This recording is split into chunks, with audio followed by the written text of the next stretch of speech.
గంగా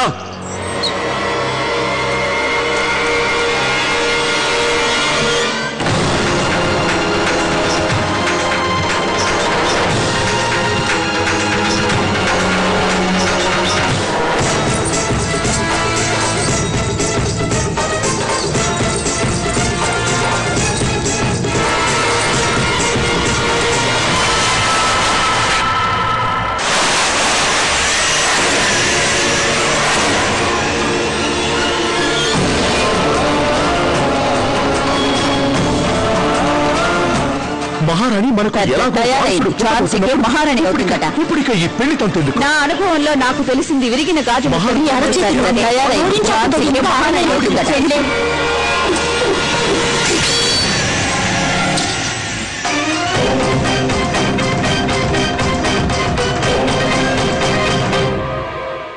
నీచురాలా నమ్మక ద్రోహి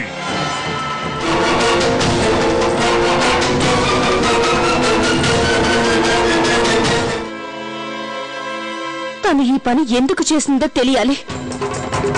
నేను నిన్ను నా చెల్లిని చేసుకున్నాను గంగా, కానీ నువ్వు అది కూడా తీసి పారేసావా? చెల్లెలట్ట చెల్లెలు నీ స్వార్థ ప్రయోజనాల కోసం నాకు భ్రమ కల్పించావు. రాణిని చేస్తానన్నావు, ఇక నిన్నేమి అడగను. వెళ్ళు, ఈ లక్ష్మీబాయి నిన్ను క్షమించి వదిలేస్తుంది. వెళ్ళు.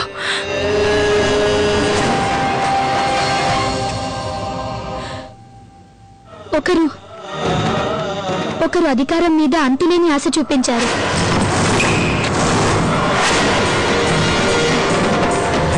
నా వివేకాన్ని విఫలం చేశారు.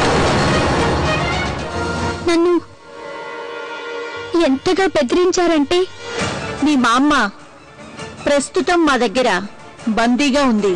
నువ్వు కనుక నిజాలు ఎవరికైనా చెప్పటానికి ప్రయత్నించావో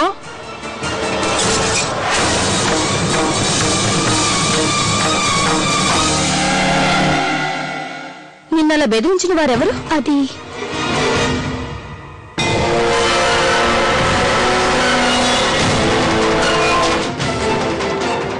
చెప్పు గంగా, నువ్వు అసలు ఇదంతా ఎందుకు చేశావు?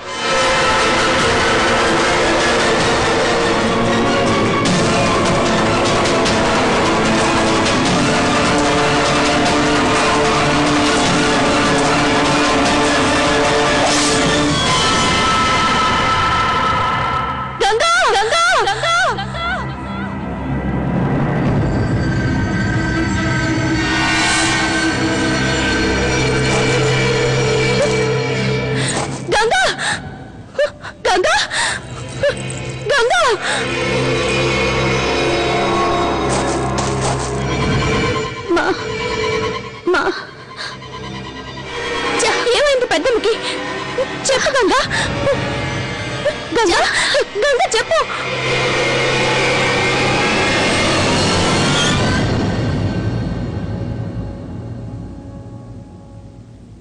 మీరు సవాలుకి ఒప్పుకొని అందులో విజయం కూడా సాధించారు.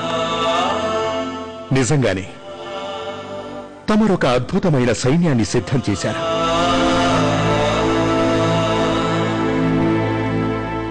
అంత చేసి కూడా నేను నా సైన్యంలో ఒక మహాయోధురాల్ని కోల్పోయాను మహారాజా.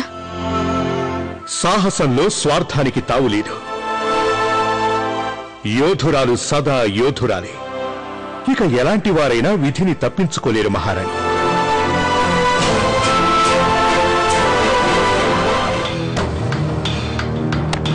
అలా దొంగచాటుగా ఎందుకు వచ్చావు?